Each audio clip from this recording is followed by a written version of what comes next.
Assalamualaikum warahmatullahi wabarakatuh. Innal hamdalillah nahmaduhu wa nasta'inu wa nastaghfiruh wa na'udzu billahi min shururi anfusina wa min sayyiati a'malina. Man yahdihillahu fala mudhillalah ومن يضلل فلا هادي له. أشهد أن لا إله إلا الله وحده لا شريك له وأشهد أن محمدا عبده ورسوله. اللهم صل على سيدنا محمد الفاتح ما خلق والهادي لما سبق ناصر الحق بالحق والهادي إلى صراطك المستقيم wa ala alihi haqqa qadrihi wa miqdarihil azim. Amma ba'du. Pertama-tama izinkanlah saya memanjatkan puji serta syukur kehadirat Allah Subhanahu wa taala yang telah memperkenankan kita bisa berkumpul di tempat yang mulia ini, bisa bermuwajahah, bersilaturahmi. Mudah-mudahan pertemuan kita ini mendapatkan ridho Allah Subhanahu wa taala, barakah, manfaat fid dini wad dunya wal akhirah. Salawat serta salam semoga tercurah limpahkan kepada junjunan alam Rasul Karim Nabi Muhammad sallallahu alaihi wasallam, kepada keluarganya yang suci, kepada para sahabat yang terpercaya, tentunya kepada kita selaku umatnya yang taat dan tunduk terhadap risalah-risalahnya. Semoga mahabbah kecintaan kita kepada kanjeng Nabi Muhammad sallallahu alaihi wasallam kita mendapatkan syafaatul uzma di yaumil akhir. Hadirin rahimakumullah. Bersyukur kehadirat Allah Subhanahu wa taala. Di antara sekian waktu yang Allah amanahkan kepada kita, alhamdulillah kita masih diberi kesempatan hidup dan terpilih menjadi hamba-hambanya yang masih memiliki iman yang kita wujudkan dengan melaksanakan salat subuh berjamaah. Kita bermohon kepada Allah Subhanahu wa taala, semoga kita semuanya diberikan kesehatan zahiran wa batinan, panjang usia fi taatillah wa taatir Rasulillah sallallahu alaihi wasallam. Hadirin rahimakumullah, untuk merespon kondisi saat ini saudara-saudara kita di Palestina dan belahan dunia yang lainnya, alangkah baiknya dan sangat perlu pada kesempatan kultum subuh kali ini kita bersama-sama sejenak mengkaji apa yang disampaikan atau disabdakan Rasulullah sallallahu alaihi wasallam 15 abad yang lalu. Suatu ketika Nabi sallallahu alaihi wasallam bersama para sahabat. Kemudian beliau menyampaikan suatu berita tentang apa yang akan terjadi di akan datang, yang akan menimpa daripada umatnya. Tentu ini bukan ramalan, karena Nabi itu bukan tukang ramal. Dan ini bukan prediksi, karena prediksi itu bisa benar, bisa salah. Akan tetapi apa yang disampaikan oleh Rasulullah pasti terjadi dan benar adanya. Karena apa yang disampaikan oleh Nabi sallallahu alaihi wasallam Allah menjamin dalam Al-Qur'an. Tidaklah Nabi itu mengucapkan suatu ucapan hawa nafsunya, kecuali apa yang beliau ucapkan merupakan wahyu yang disampaikan kepadanya. Hadirin rahimakumullah, Mari sama-sama kita kaji apa yang disampaikan Nabi di hadapan para sahabatnya tercinta radhiyallahu anhum. Suatu ketika begitu Nabi duduk bersama para sahabat, beliau mengatakan kepada para sahabat, "Yusiku an tada'a alaikumul umam kama tada'a akala qat'atih." Sudah dekat masanya, kata Nabi, "Antada'a alaikumul umam," di mana musuh-musuhmu, hai umat Islam, akan mengerubuti kamu, akan mengeroyok kamu. Kama tada'a akala qat'atihi. Nabi mengumpamakan, Nabi mengibaratkan makanan di atas hidangan. Kita bayangkan makanan di atas piring. Mungkin ada yang siap dengan menusuk garpunya. Mungkin ada yang siap memotong dengan pisaunya. Bahkan ada yang siap mengipuk dengan sinduknya. Bahkan ada yang mengacak-ngacak dengan tangannya. Umat Islam diibaratkan seperti itu. Hadirin rahimakumullah. Kemudian para sahabat kepada Nabi bertanya kembali. Qalu, mereka bertanya, "Au min kilatin nahnu yauma idin ya Rasulullah?" Wahai Rasulullah, apakah di zaman itu tak kala umat Islam diporak-porandakan oleh musuh-musuhnya? Apakah ketika itu kita sedikit? Apakah ketika itu umat Islam tidak banyak? Apakah ketika itu kita menjadi minoritas? Hadirin rahimakumullah. Akan tetapi Rasulullah sallallahu alaihi menjawab, "Bal antum yauma izin kasir." Bahkan di zaman itu tak kala kita diporak-porandakan oleh musuh-musuh Islam. Bal antum kasir. Kalian berjumlah banyak. Kalian tidak sedikit. Kalian mayoritas. Akan tetapi kalian walakin lakum gusa, akan tetapi banyaknya kalian bagaikan buih, bagaikan busa. Kalta izin, bagaikan buih busa di air. Buih busa meskipun banyak tidak punya kekuatan. Bahkan buih busa di laut. Air laut ke utara, busa buih ikut. Air laut ke selatan, busa ikut ke selatan. Tak kala busa dihempaskan ke pinggiran pantai, maka tidak akan ada yang tersisa. Tidak ada kekuatan buih dan busa tersebut. Hadirin rahimakumullah. Coba kita lihat bahwasanya umat Islam saat ini jumlahnya sangat besar sekali. Bahkan menurut perhitungan Wikipedia, bahwasanya umat Islam di seluruh penjuru dunia ini jumlahnya 2,3 miliar. Bahkan 34 atau 34% penduduk muka bumi ini adalah beragama Islam. Dari setiap 3 orang penduduk dunia, 1 orang itu adalah Muslim. Akan tetapi umat Islam saat itu atau saat ini tidak punya kekuatan sama sekali. Kita lemah di dalam keimanannya, kita lemah di segala bidang, kita lemah di dalam ekonomi, bahkan kita lemah di dalam keimanan kita. Hadirin rahimakumullah.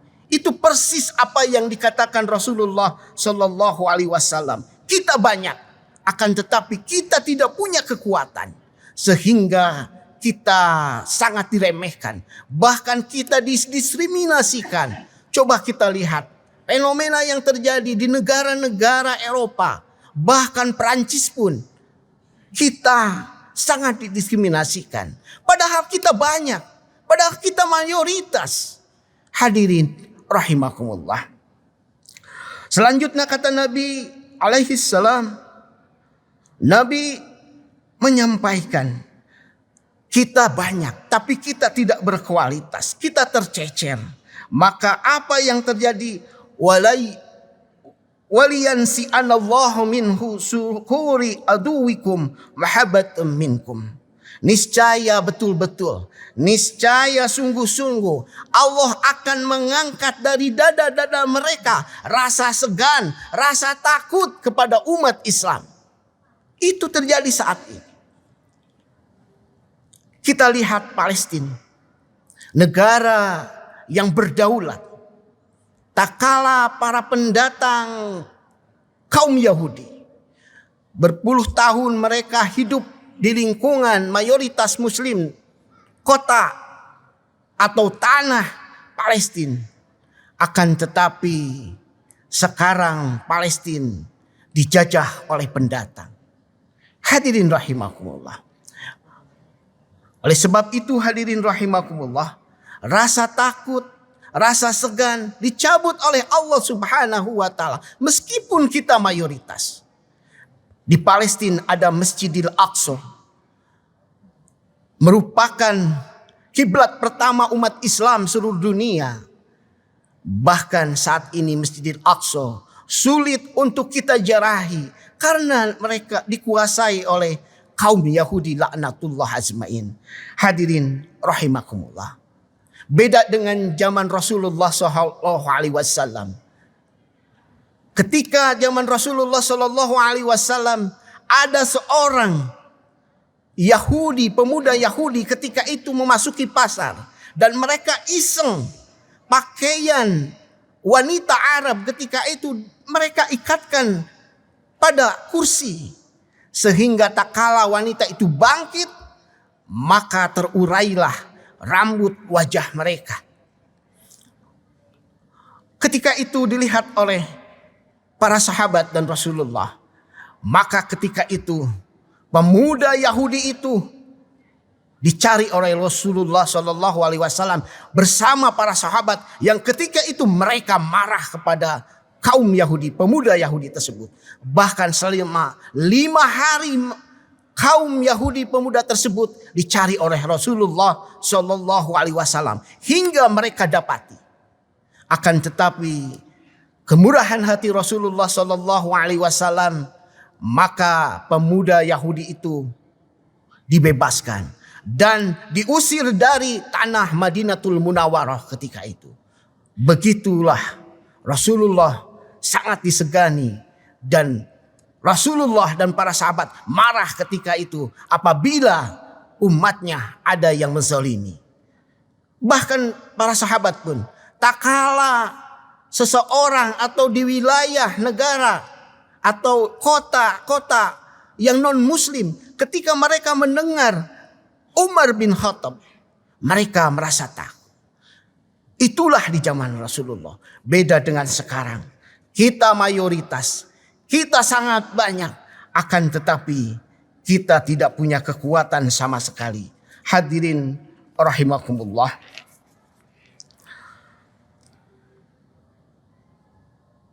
Bahkan Palestina saat ini adalah negeri yang terjajah.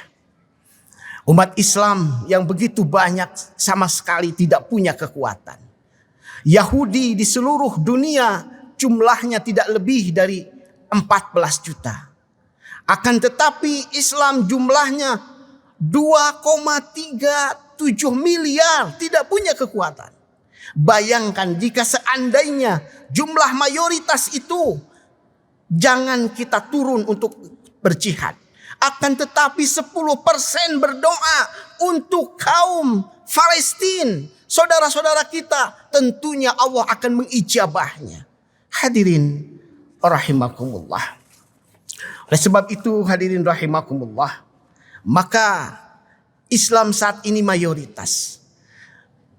Apa yang digambarkan oleh Rasulullah bagaikan buih di lautan itu persis adanya seperti sekarang. Bahkan di negeri ini pun Islam mayoritas, akan tetapi perannya sangat sedikit sekali. Ekonomi dikuasai oleh non-muslim. Bahkan kebijakan-kebijakan tidak lebih dari peran-peran non-muslim. Mereka tidak jadi wali kota, tapi mereka bisa mengarahkan, memerintah wali kota. Mereka tidak jadi presiden, tapi mereka bisa mempengaruhi presiden. Itulah gaya-gaya kapitalis. Umat Islam mayoritas menjadi hanya sebagai alat saja, hanya sebagai bagian dari masyarakat biasa saja. Hadirin rahimakumullah. Bahkan lihat kejadian-kejadian di antara kita.